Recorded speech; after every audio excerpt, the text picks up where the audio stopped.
कशिश और स्वागत है आपका DS4 न्यूज में। अभी चुनावों पर नजर लगातार जनता की बनी हुई है। लोकसभा चले गए, उसके बाद अब हरियाणा चला गया, लेकिन अब महाराष्ट्र, झारखंड और यूपी के उपचुनाव। तो आखिरकार जनता को क्या लगता है कि जनता किसको मौका देने वाली है इस बार? तो सीधा बात करते हैं पहले यूपी के उपचुनाव पर। देखा जाए कि यूपी के उपचुनाव की 10 सीटों पर चुनाव होना था, अब 9 पर हो रहा है, अयोध्या पे नहीं हो रहा है। तो इससे कितना ज्यादा बड़ा झटका भाजपा को लगा है? जो अभी घटना हुआ है इससे देखिए, पहली बात तो जब चुनाव होते हैं उससे पहले इस तरीके का जब माहौल हो रहा है तो कहीं ना कहीं लगता है कि इससे माहौल खराब तो हो ही रहा है। आपने देखा होगा रोता बिलखता हुआ चेहरा, जब देखेंगे ना दिल बड़ी दर्द होता है कि आम जनता का क्या हालत है। लेकिन इसमें कोई नेताओं का बेटा नहीं है, किसी निगम पार्षद का बेटा नहीं है कि बड़ी MP MLA किसी मिनिस्टर का बेटा तो है नहीं। ये आपके और हमारे बच्चे हैं, आपके और हमारे लोग ही मरते हैं और आपके और हमारे लोग ही दंगे में जला दिया जाता है, यानी कि जल जाते हैं। इससे उससे मुझे जितना लगता है, अगर जनता समझदार है, अगर हम देखें लोकसभा चुनाव तो उसमें देखते हैं कि जो अयोध्या है, राम मंदिर उद्घाटन होने के बाद भी अयोध्या से बीजेपी हार गए थे। तो ये लगता है कि अब अगर जनता समझ जाए इस बात को तो बीजेपी को फायदा नहीं मिलने वाले। लेकिन बीजेपी टिके हुए इसी मुद्दे पे हिंदू मुसलमान करके ये लोग अपनी रोटियां सेकते हैं। तो जितना उम्मीद है कि नहीं फायदा मिलना चाहिए, लेकिन अगर जनता समझे तो, नहीं तो फिर बड़ी मुश्किल होगी। यहाँ पर देखा जाए तो अखिलेश यादव का एक ट्वीट आया था जिसमें वो कहते हैं कि चुनाव नजदीक आते तो सांप्रदायिक माहौल बिगड़ना कोई इत्तेफाक नहीं होता है। तो क्या ये सारी चीजें मिली जुली बातें हैं? फिर बिल्कुल, पहले एक उसका राहत इंदौरी साहब का भी एक था ना कि सरहद पे तनाव है, पता करो कि देश में चुनाव है क्या। तो वही चीज़ है कि देश में चुनाव की टाइमिंग में इस तरीके से माहौल होता है तो कहीं ना कहीं आम जनता भी शक करने लग जाते हैं कि शायद इसकी वजह से हो रहा है। आप घटना को देखिए कि वहाँ पर एक बंदा चले जाते हैं, वहाँ से झंडा हटाते हैं, जो भी वहाँ पर घटना हुआ है, उसके बाद इस तरीके के माहौल होते हैं।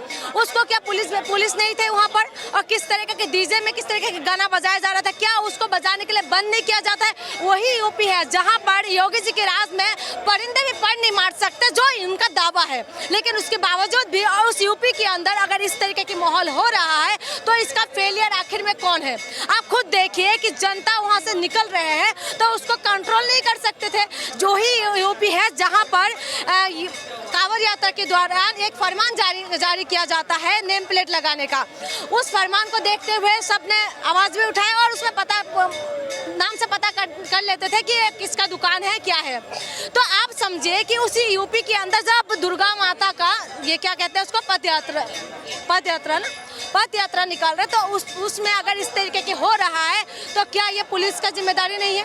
क्या पुलिस उसको देख नहीं सकते थे? क्योंकि कहीं पे भी ऐसा होता है तो सबसे पहले पुलिस वहाँ पर अलर्ट हो जाते हैं कि वहाँ से भीड़ जा रहे हैं। तो पहले हम लोग, अगर आपने देखा होगा छोटी सी अगर किसी प्रोटेस्ट भी करा तो उसमें क्या होता है, परमिशन लेना पड़ता है, हर चीज लेना पड़ता है। तो मुझे लगता है कि इसमें तो पुलिस को पता ही होना चाहिए, तो वहाँ पर पुलिस दिखाई भी दे रहा है वीडियो में, तो फिर इस तरीके की हालत क्यों हो रहा है? यानी कि जो सवाल बना हुआ है कि कानून व्यवस्था अब भाजपा के राज में ध्वस्त हो रही है। महाराष्ट्र में हुआ जो हमने देखा, बाबा सिद्दीकी की हत्या हो जाती है, उसके बाद अब यूपी में ही सब होता है, छत्तीसगढ़ में हमने देखा। तो क्या कानून व्यवस्था पे सवाल उठ रहे हैं? बिल्कुल उठते हैं सवाल। आम जनता क्या चाहते हैं? आम जनता सरकार क्यों बनाते हैं? आम जनता को चाहिए सारी चीजों की सुविधा, आम जनता को चाहिए कि कानून व्यवस्था अच्छा हो, आम जनता को ये चाहिए रोटी कपड़ा मकान, ठीक है। आम जनता को सुकून की जिंदगी चाहिए। आम जनता ने सिलेक्ट करके, वो भी बहुमत के साथ जब सरकार बनाते हैं, अगर महाराष्ट्र की बात करें वहाँ पर भी बीजेपी का सरकार है, अगर छत्तीसगढ़ की बात करें तो वहाँ पर बीजेपी की सरकार है, अगर बात करें यूपी की तो यूपी भी बीजेपी का सरकार है। और यहाँ पर योगी के राज में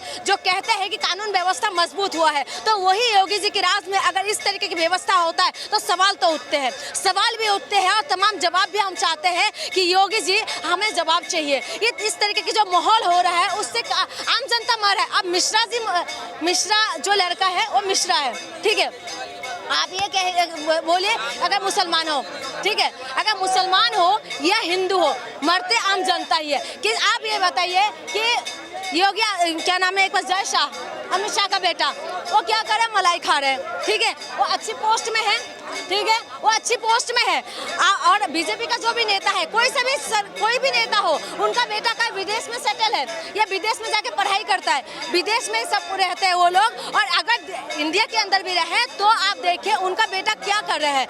और राजनाथ सिंह का बेटा विधायक है, ठीक है। तो आप मुझे बताइए कि आम जनता क्या हो रहा है? आम जनता नौकरी के लिए तलाश में इधर उधर धक्का खा रहे हैं, वो तो एसी रूम में बैठ के मलाई खा रहे हैं, तुम आम रोड पे तुम धक्का खा रहे हो। तो आप खुद समझे कि आम जनता आज दंगा जहाँ हुआ है वहाँ पर लोग माथे पीट पीट के सीना वो कर करके रो रहे हैं, पूरी जिंदगी भर की कमाई उनकी खत्म है। इसमें तो फिर आम जनता की गलती, आम जनता यहाँ पर आके मूंद के बैठी हुई कि गलत हो रहा है तो भी हम गलत का ही साथ देंगे। फिर देखिए, ये आम जनता का भी, मैं मानती हूँ कि कुछ दोस्त तो जनता का भी है और ज्यादातर दोस्त नेताओं का है, क्योंकि नेता बीज बोते हैं, फसल उगता है, ठीक है, नेता बीज बो देते हैं। आप ये देखिए, जब बड़े नेता कुछ बोलते हैं, अब योगी आदित्यनाथ ये कह रहे थे कि बटोगे तो कटोगे, तो इस तरीके की बयानबाजी क्या नेताओं को देना चाहिए? उनको तो कहना चाहिए कि बटना नहीं है, हम जब एकजुट होकर रहना है तभी तो देश मजबूत होंगे, तभी तो हमारा राज्य मजबूत होगा। लेकिन ये लोग इस तरीके की बयानबाजी देते हैं। आप कह रहे हैं कि नेता को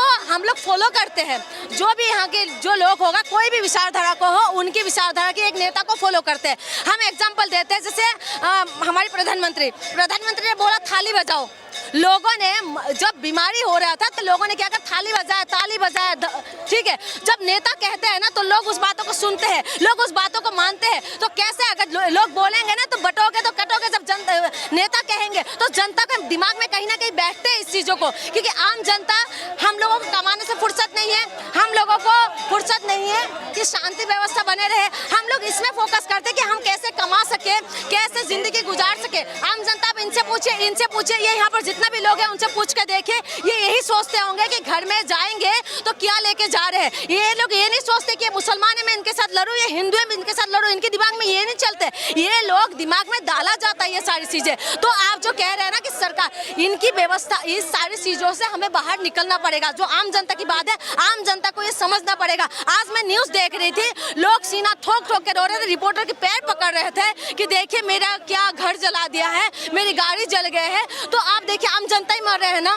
योगी आदित्यनाथ जहाँ पर परिंदे भी पर नहीं मार सकते, वहाँ पर इस तरीके की व्यवस्था हो रहा है। तो कहीं ना कहीं विश्वास डगमगा गया है। बिल्कुल डगमगा गए हैं। हाथरस की कांड आप और हमें सबको याद है। हाथरस के अंदर बेटी को रातों रात जला देते, कहते कि कानून व्यवस्था खराब ना हो। क्या इस टाइम जो मिश्रा है, उनकी बॉडी को लेके जो लोग जा रहे थे, क्या पुलिस कंट्रोल नहीं कर सकते थे? उस चीजों को कंट्रोल कर सकते थे, चाहे वो मिश्रा हो, चाहे वो आली हो, चाहे वो कमल हो, चाहे वो कलाम हो, कोई भी क्यों ना हो, मरते आम जनता ही है। सिर्फ नेताओं को रोटियां सेकने से फुर्सत नहीं है। तो मैं यही अपील करूंगी कि शांति व्यवस्था बना के रखे, क्योंकि आम जनता ही बेहाल होते हैं, नेता मालामाल होते हैं। महाराष्ट्र की बात कर लेते हैं। महाराष्ट्र में बाबा सिद्दीकी के साथ जो हुआ वो सबने देखा कि क्या हुआ। उसके बाद वहाँ की भी कानून व्यवस्था पे सवाल उठते हैं। राहुल गांधी भी मीटिंग करने जाते हैं, राहुल गांधी भी सवाल उठाते हैं और अपने ही नेताओं को कहते हैं कि इस बार अगर चुनाव लड़ना है तो ओवर कॉन्फिडेंस में नहीं रहना है। तो लगता है ओवर कॉन्फिडेंस कहीं ना कहीं हार की वजह। बिल्कुल है ओवर कॉन्फिडेंस। आपने कांग्रेस के नेताओं के बारे में कह रहे हैं ना, कांग्रेस की नेताओं के अंदर ओवर कॉन्फिडेंस है और मैं ये मानती हूँ कि ओवर कॉन्फिडेंस की वजह से ये लोग हार मानते हैं। और कांग्रेस को हराने वाले कोई दूसरा नेता नहीं है, कांग्रेस की 20 के नेता है जो कांग्रेस को हराते हैं और इसी वजह से कांग्रेस के नेता ओवर कॉन्फिडेंस। अभी जो आप हरियाणा की बात कह रहे थे ना, हरियाणा के अंदर ओवर कॉन्फिडेंस की वजह से ही ये हुआ है कि हुड्डा को बोला था गठबंधन करने के लिए, राहुल गांधी ने बोला था केजरीवाल के साथ गठबंधन करने के लिए, लेकिन वो घमंड में था और जिसकी वजह से वोट कटी हुई और उसके बाद क्या हुआ, वहाँ से हार मिला। छोटी छोटी पार्टियां वहाँ पर गई और बीजेपी जो है, बीजेपी किस तरह के आरएसएस काम कर रहे थे वहाँ पर और वहाँ पर क्या हुआ, इसलिए तो जीता। आपने देखा होगा बहुत कम वोट की वजह से बीजेपी का नेता जीते हैं, बहुत कम वोट की वजह से कांग्रेस के नेता हारे हैं, बहुत कम वोट। अगर वो घमंड में नहीं रहता, अगर पार्टी को मजबूत करना होता तो कांग्रेस जीतते वहाँ पर, लेकिन वो पार्टी की मजबूती नहीं है, वो नेता अपनी मजबूती की चाहते थे, इसी वजह से कांग्रेस का ये दुर्दशा है और घमंड में है। और घमंड जब तक रहेगा तब तक कुछ नहीं हो सकते।